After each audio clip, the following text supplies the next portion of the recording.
Então, gostaríamos de agradecer pela presença de todos e pedir, que os bons espíritos estejam presentes, nos orientando, nos intuindo, nesse bom caminho, no caminho do bem. Que o Mestre Jesus possa estar iluminando nossos corações. Então, vamos ao nosso estudo de hoje. Nós vamos tratar do tema 8, personismo e animismo. Então, hoje, tratando dentro desse tema 8, vamos falar sobre comunicação dos espíritos. Primeiro, personismo. Nós já tínhamos tratado sobre isso na aula passada, que é um termo criado por Aksakov, cientista estudioso experimental do espiritismo, que definiu como fenômenos psíquicos inconscientes, produzindo-se nos limites da esfera corpórea do médium, cujo caráter definitivo é principalmente a personificação. Nós vemos que basicamente ele está definindo a mediunidade. E como nós tratamos muito desses fenômenos psicológicos, seria bom nós também entendermos o que seria isso, ou relembrarmos, porque nós já havíamos tratado disso antes, que o personismo é um fenômeno psicológico. Então, é como perceber, pensar, falar, compreender, ou seja, pertence à natureza humana, é uma identidade individual. Veja que é muito interessante quando nós começamos a entender melhor o sentido dessas expressões, não é verdade? Então nós temos aqui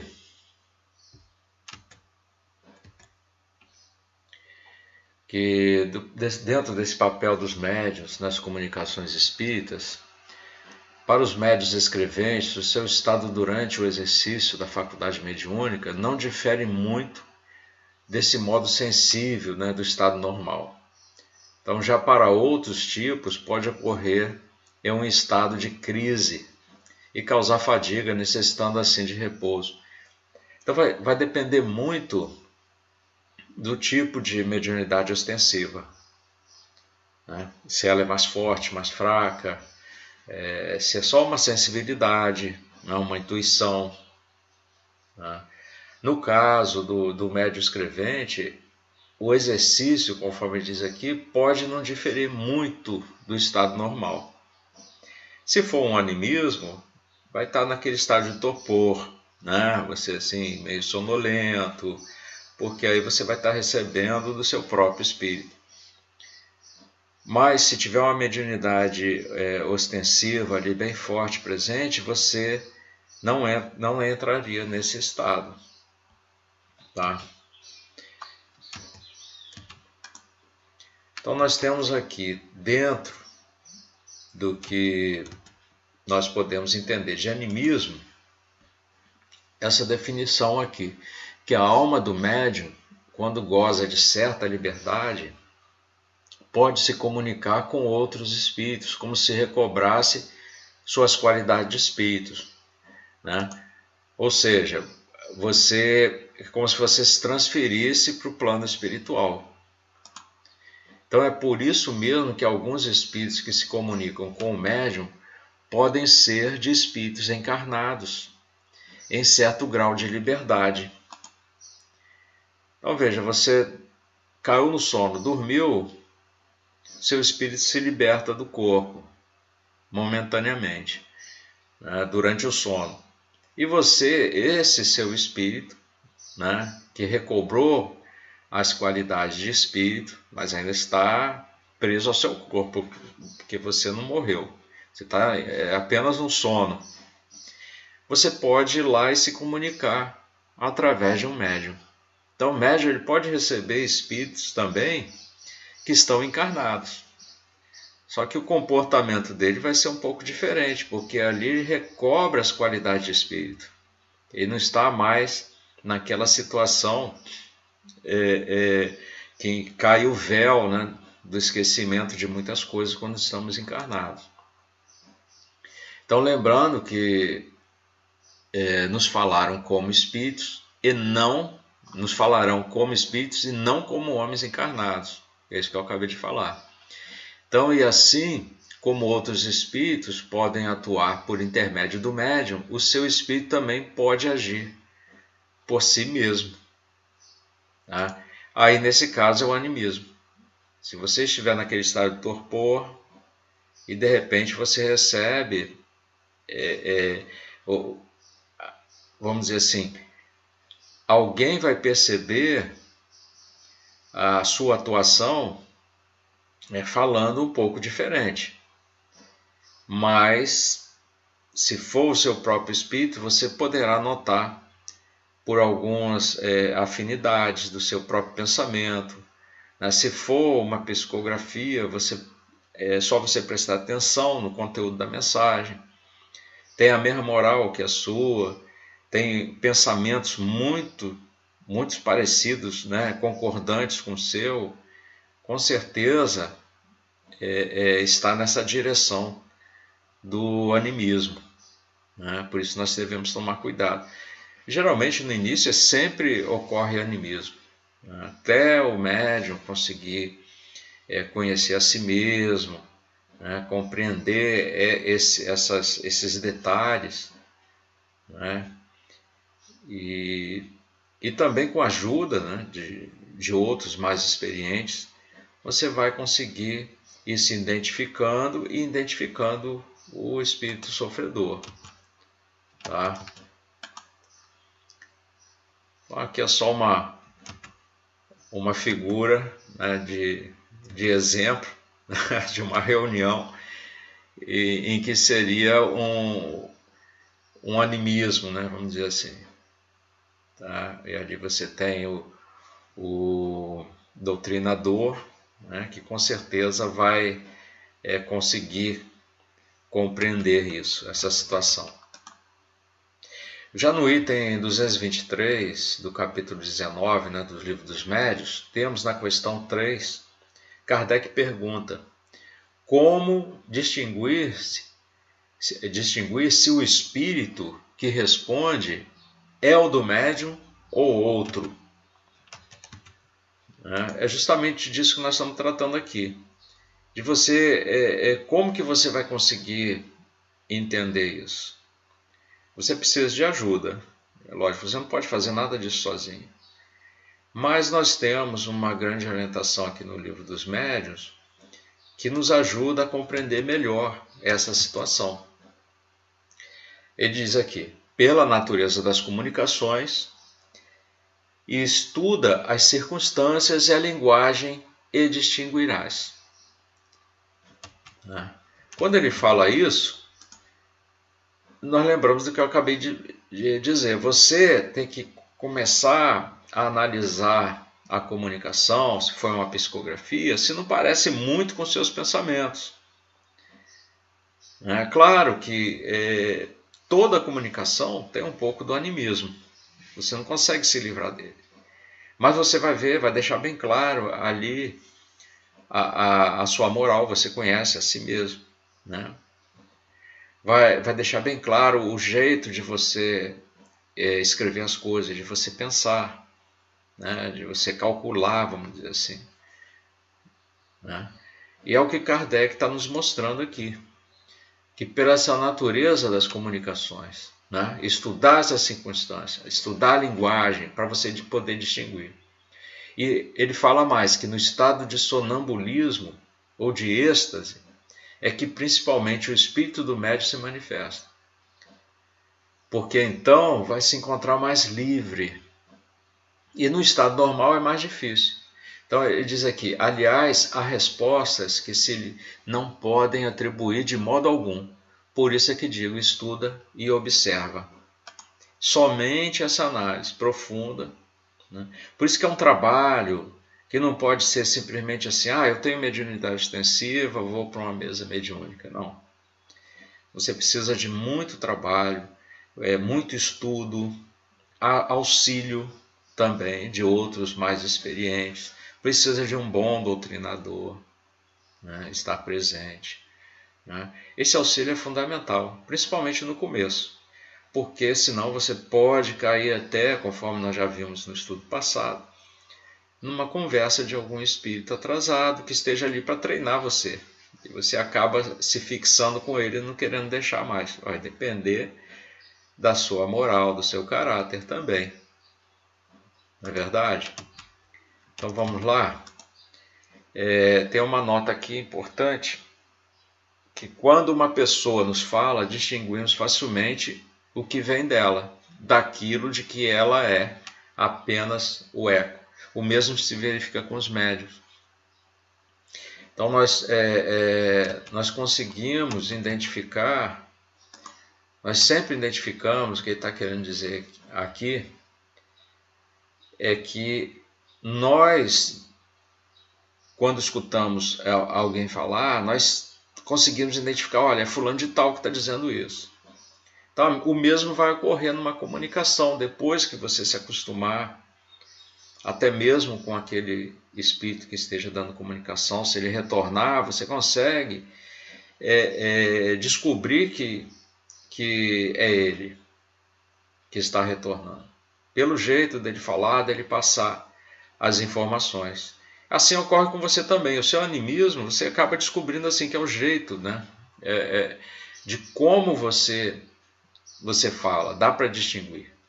Tá? Então é importante verificar que nas comunicações, muitas vezes o espírito comunicante tem moral inferior ao do médium.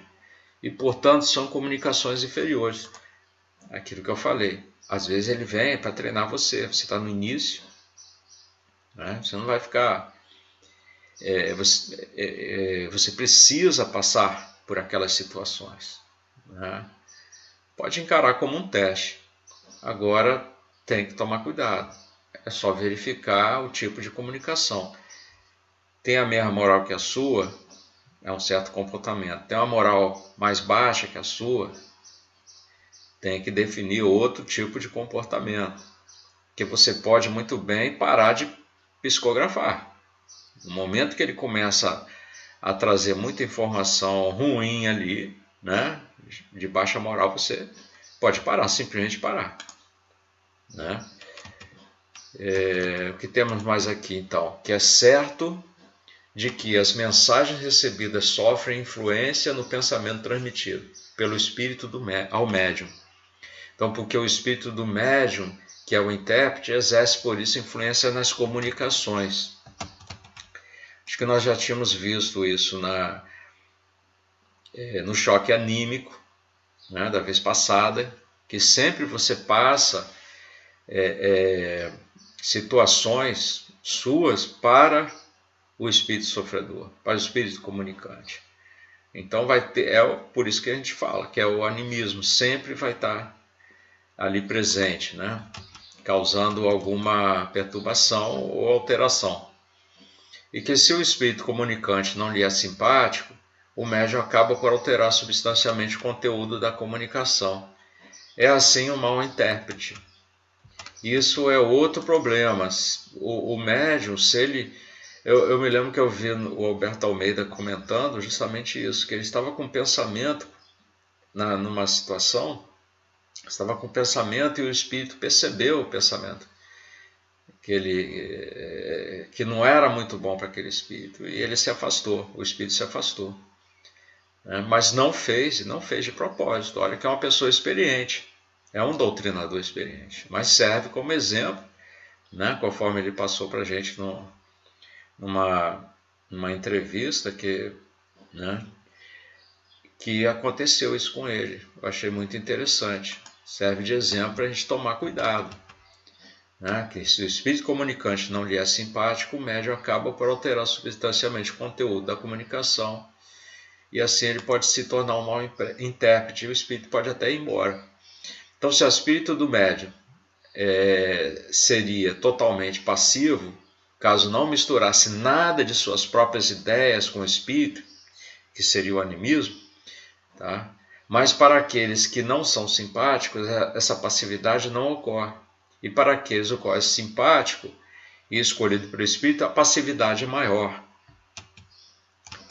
Tá? O que vai ocorrer aqui é que quando você é simpático, o espírito ele vai se sentir melhor, porque ele vai conseguir passar melhor a informação para o médium.